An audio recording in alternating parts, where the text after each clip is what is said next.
ഉന്നത വിജയികളായ വിദ്യാർത്ഥികളെ അനുമോദിക്കുന്നതിനു വേണ്ടി കെ നീലകണ്ഠൻ എം.എൽ.എ. പൊയ്നാച്ചിയിൽ സ്കോളേഴ്സ് കോൺക്ലേവ് കേരള സംഘടിപ്പിച്ചു.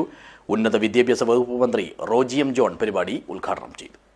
This news sponsored by Jyothi institute of medical technology, Nithyananda building, Kanhangad. കേരളത്തിലെ ഉന്നത വിദ്യാഭ്യാസ മേഖല നേരിടുന്ന വിവിധങ്ങളായ പ്രശ്നങ്ങൾ സമയബന്ധിതമായി പരിഹരിക്കുമെന്നും പുതിയ കാലത്തിനനുസരിച്ച് മേഖലയെ ആധുനീകരിച്ച് പരിഷ്കരിക്കുമെന്നും ഉന്നത വിദ്യാഭ്യാസ വകുപ്പ് മന്ത്രി റോജി എം. ജോൺ പറഞ്ഞു. കഴിഞ്ഞ അധ്യയന വർഷത്തെ SSLC +2 പരീക്ഷകളിൽ എല്ലാ വിഷയങ്ങളിലും A+ നേടിയ ഉദുമ നിയോജക മണ്ഡലത്തിലെ വിദ്യാർത്ഥികളെ അനുമോദിക്കുന്നതിനായി കെ നീലകണ്ഠൻ എം.എൽ.എ. പൊയ്നാച്ചിയിലെ ആശീർവാദ് ഓഡിറ്റോറിയത്തിൽ സംഘടിപ്പിച്ച സ്കോളേഴ്സ് കോൺക്ലേവ് കേരള ഉദ്ഘാടനം ചെയ്ത് സംസാരിക്കുകയായിരുന്നു അദ്ദേഹം. ഒരു കാലഘട്ടത്തിൽ പരീക്ഷ എഴുതി കഴിഞ്ഞാൽ നമ്മുടെ ഇവിടെ ഇരിക്കുന്ന ആളുകളുടെയൊക്കെ കാലഘട്ടത്തിൽ 10ാം ക്ലാസ്സിന്റെ +2ന്റെ പരീക്ഷ എഴുതിയാൽ ചോദിക്കുന്ന ചോദ്യം പാസ്സായെന്ന് മാത്രമേ എന്തായാലും ആ ചോദ്യം ആരും ചോദിക്കില്ല. എത്ര A+ ഉണ്ട് അല്ലെങ്കിൽ ഫുൾ A+ ഉണ്ടോ എന്ന് മാത്രമാണ് ഇപ്പോൾ ചോദിക്കുന്നത്. ഞാനിത് പറഞ്ഞത് ആ നിലയിലേക്ക് നമ്മുടെ വിദ്യാഭ്യാസ രംഗം മാറിയിട്ടുണ്ട്. ഇന്നിപ്പോൾ ഒരു പ്രശ്നം, എല്ലാ വിഷയത്തിലും A+ കിട്ടിയാൽ പോലും ഇപ്പോൾ തുടർ പഠനത്തിന് നമ്മൾ ആഗ്രഹിക്കുന്ന കോഴ്സിനൊക്കെ ചിലപ്പോൾ അഡ്മിഷൻ കിട്ടാൻ പ്രയാസമാണ്. ഒരു ബയോമാക്സിന് നമ്മൾ ആഗ്രഹിക്കുന്ന ഒരു സ്കൂളിൽ അഡ്മിഷൻ കിട്ടുക, അല്ലെങ്കിൽ B.Tech കമ്പ്യൂട്ടർ സയൻസിനോ അല്ലെങ്കിൽ ഒരു BSc നഴ്സിങ്ങിനോ ഒക്കെ ഒരു സീറ്റ് നമ്മൾ ആഗ്രഹിക്കുന്ന കോളേജിൽ കിട്ടുക എന്ന് പറഞ്ഞാൽ അതും വളരെ ശ്രമകരമായിട്ടുള്ള ഒരു കാലഘട്ടത്തിലാണ് നമ്മൾ ജീവിക്കുന്നത്. ഞാൻ പറഞ്ഞു വന്നത്, അത്ര അധികമായിട്ട് വിദ്യാഭ്യാസ രംഗത്ത് മാറ്റങ്ങൾ സംഭവിച്ചുകൊണ്ടിരിക്കുന്നു.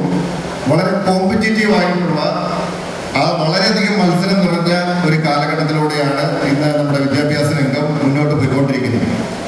അതുകൊണ്ട് ആ കോമ്പറ്റീറ്റീവ് ആയിട്ടുള്ള ലോകത്തിൽ വിജയം കൈവരിക്കുക എന്ന് പറയുന്നത് വലിയ ഒരു കാര്യം തന്നെയാണ്. പരിപാടിയിൽ പങ്കെടുത്ത എല്ലാ വിദ്യാർത്ഥികൾക്കും അഭിനന്ദനത്തിന്റെ സാക്ഷ്യപത്രങ്ങളും വിതരണം ചെയ്തു.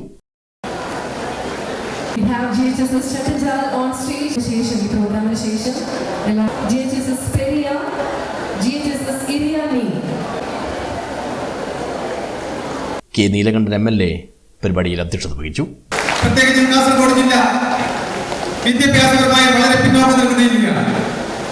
ആ വിദ്യാഭ്യാസപരമായി പിന്നോക്കം നിൽക്കുന്ന ജില്ലയെ ഇന്ന് കേരളത്തിന്റെ ഉന്നത വിദ്യാഭ്യാസ വകുപ്പ് മന്ത്രി അദ്ദേഹം കേരളത്തെക്കുറിച്ച്, കേരളത്തിലെ ഓരോ ജില്ലയെക്കുറിച്ചും വ്യക്തമായി അറിവും ബോധവും ഉള്ള വ്യക്തി എന്നുള്ളത് തന്നെ അദ്ദേഹം ഉന്നത വിദ്യാഭ്യാസ രംഗത്ത് നിങ്ങളൊക്കെ +2 കഴിഞ്ഞു വരുമ്പോൾ നിങ്ങൾക്ക് ഉന്നത വിദ്യാഭ്യാസ രംഗത്ത് ഇവിടെ തന്നെ അവസരം ഉണ്ടാക്കി തരുവാൻ വേണ്ടിയുള്ള ഒരു ബൃഹത്തായ പ്രവർത്തനവുമായി അദ്ദേഹം മുന്നോട്ട് പോകുന്നു എന്ന് പറയാൻ ആഗ്രഹിക്കുകയാണ്. മണ്ഡലപരിധിയിലെ വിവിധ വിദ്യാലയങ്ങളിൽ നിന്നായി കുട്ടികളും രക്ഷിതാക്കളുമടക്കം 1000-ൽ പരം ആളുകൾ പങ്കെടുത്തു. കാസർഗോഡ് എം.എൽ.എ. കല്ലട്ടർ മാഹിൻ ഹാജി മുഖ്യാതിഥിയായി എത്തി.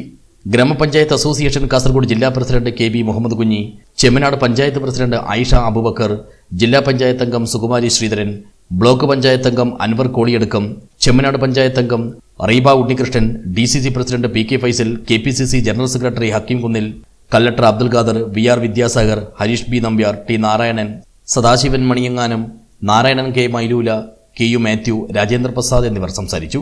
JCAയുടെ മുൻ international president AV Vamanam Kumar വിദ്യാർത്ഥികൾക്ക് ക്ലാസ് എടുത്തു. കണ്ണൂർ സർവകലാശാല മുൻ vice chancellor doctor Khader Mangad സ്വാഗതവും M കുഞ്ഞമ്പു നമ്പ്യാർ നന്ദിയും പറഞ്ഞു. ചട്ടഞ്ചൽ ഹയർ സെക്കൻഡറി സ്കൂൾ വിദ്യാർത്ഥികളുടെ പ്രാർത്ഥനയോടെയാണ് പരിപാടി ആരംഭിച്ചത്. News bureau, Uduma.